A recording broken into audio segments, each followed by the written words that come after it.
As difficult as it was for me, I have come to an inescapable and profoundly disturbing conclusion. I believe that an elite group of people and the corporations they run have gained control over not just our energy, food supply, education, and health care, but over virtually every aspect of our lives. And they do it by controlling the world of finance, not by creating more value, but by actually controlling the source of money. When I followed the money, I found that it took me up the levels of a pyramid. Here we are at the bottom level going about our daily lives. Above us is government, people who are given a monopoly on force and use it to tax and control us whether or not we agree. But who controls them? At the next level are the corporations. Many would say that it is now corporations and not nation states that rule the world. They call it a corporatocracy. To acquire the world's resources and control the markets, this corporatocracy must have access to cheap money. The big corporations get their loans at special rates from the big banks, which means that those who control the major banks, the moneyed elite, ultimately control the corporations.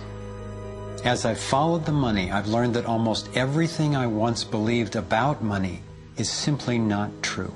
It's interesting how few questions we actually ask about very everyday things, like when we go into a bank and we ask for a loan of, say, $50,000, £50,000, what actually happens? You see, most people live their lives based on a kind of vague image of what happens. What actually happens is you ask for £50,000, they type into your account £50,000. That's all they do. They don't mint any coins, they don't print any money, they don't move any precious metal anywhere. They just put £50,000 into your account on a computer screen. From that moment, you start paying interest on money that has never, does not, and will never exist. It turns out that banks actually have about 9 times as much money loaned out as they have on reserve in their vaults. This is possible because of what's referred to as fractional reserve lending. The way it works is that the Federal Reserve, or the central bank in any country, is legally allowed to determine the amount a bank must have on reserve.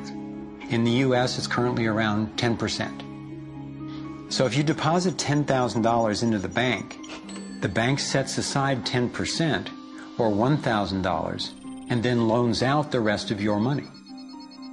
The way it works is, say another person comes into the bank and asks for a car loan of $9,000. At this moment, the bank loans out the $9,000 from your original deposit. It isn't there anymore. The borrower then pays the person selling the car, and they go deposit the money into another bank, which is part of the same central banking system. This $9,000 is treated as a new deposit, and the process continues. The money gets redeposited and reloaned until the initial deposit of $10,000 becomes $100,000. The banking system just created $90,000 by loaning out your money. Apparently it began with the goldsmiths in the 17th century, when people were trading in gold. Gold was heavy to carry around, so people stored the actual metal in vaults and traded receipts instead. Those receipts were the first paper money.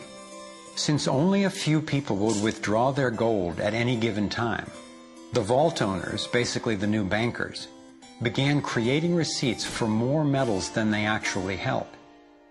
They loaned out those receipts and charged interest on money, gold, that they didn't really have. That's how our so-called fractional reserve system was born. In this system, the bankers get to make up money out of nothing, while the rest of us have to work hard to earn it. It has created a modern form of serfdom where the mass of society is now working to pay off their debt to the banks.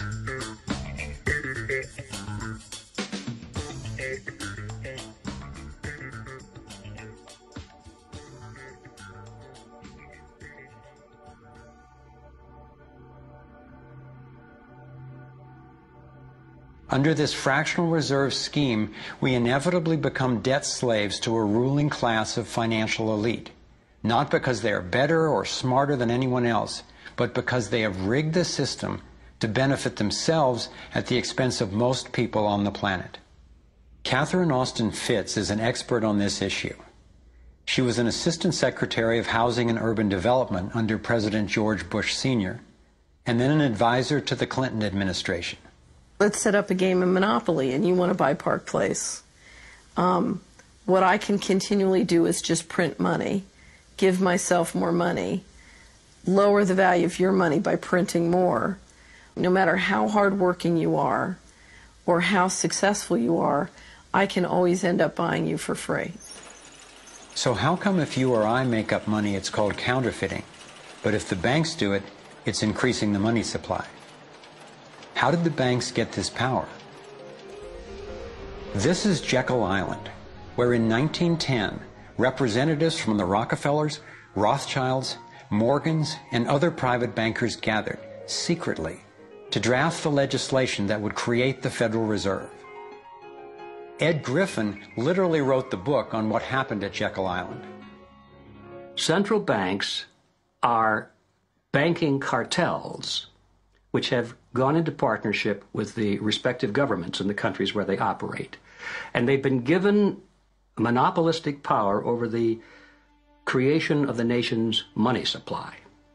That's what the politicians handed to them as a gift, you might say, for the partnership. Now, in return, what did the bankers do for the politicians?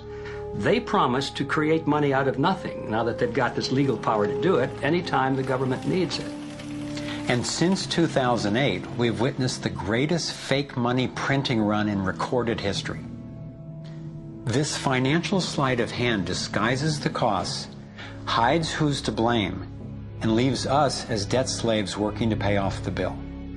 I found it revealing that in the same year the Federal Reserve was founded, 1913, the Internal Revenue Service was also established. An income tax was then instigated so you and I would have to pay the politicians' debt plus interest to the bankers. The problem is we have a privately owned central bank system in the United States disguised as a government-owned system. Now, if you look in the telephone book here in the Washington, D.C. area, you look up for Federal Reserve in the blue government pages, it's not there. It's in the white pages right next to Federal Express. It's a privately owned central bank. What is the proper relationship, what should be the proper relationship between a chairman of the Fed and a president of the United States? Well, first of all, the Federal Reserve is an independent agency, and that means basically that there is no other agency of government which can overrule actions that we take. There is no other agency of government which can overrule actions that we take. We have a private bank that prints money on behalf of the Treasury. The Federal Reserve prints money on a debt-based system which creates scarcity. But it puts a group of insiders in a position of having access to all the data about the economy when we don't. So you have a small group of bankers who understand the data on how the money works in the economy, and it gives them the ability to print money in a way that the insiders are protected and everybody else is drained. Catherine went on to compare a healthy economy to a vibrant torus, balanced, freely flowing, and energized throughout, in contrast to what's happening in our current economy. What you have is a system that's very dynamic, and it's trying to optimize. But intertwined in the core of it, you have a tapeworm. The way a tapeworm works in your body is it injects a chemical into your body that makes you crave what's good for the tapeworm and bad for you. You have a parasite that's very much manipulating and engorging itself at the expense of the whole. We live in a tapeworm economy where the financial elite are the tapeworm and they're feeding on us. And they don't like it when people blow their cover. After Catherine began exposing government corruption at the highest levels, the FBI raided her company and seized its assets. She was dragged through the courts for 10 years before being found innocent. So we've got the Federal Reserve, a privately owned corporation with a monopoly on creating money, but with no accountability, backed up by a government with a monopoly on force. The country got sold on the Fed as an institution that would help stabilize the economy and remain independent of politics. But in fact, in close to a century of existence, the Federal Reserve has done just the opposite. Since they took charge, we've been robbed through inflation, and the purchasing power of the dollar has declined more than 96%. And the wealth gap makes it clear most of the money is going to a very few.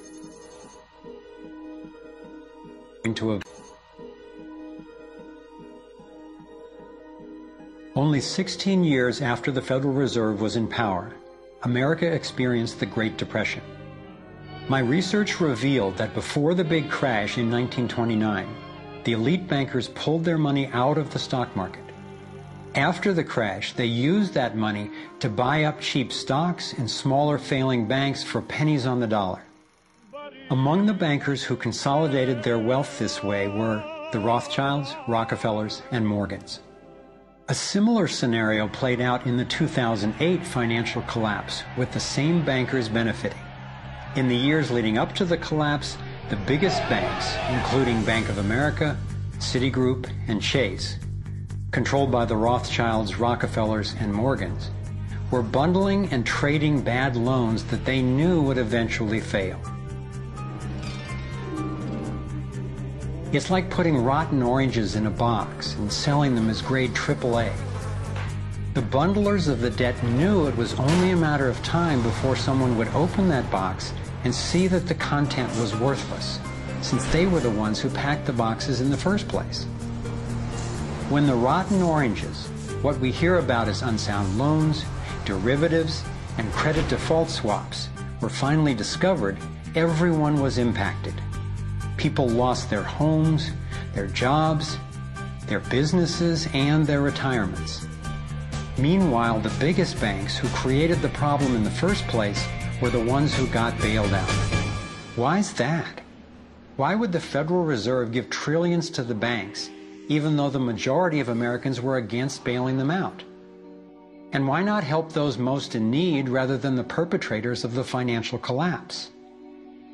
My research led me to believe that the same people who created the Federal Reserve, the Rothschilds, the Rockefellers, and the Morgans, still control it, and they use this scheme to bail themselves out at our expense. Many of the banks created are still the most powerful lobby on Capitol Hill, and they, frankly, own the place.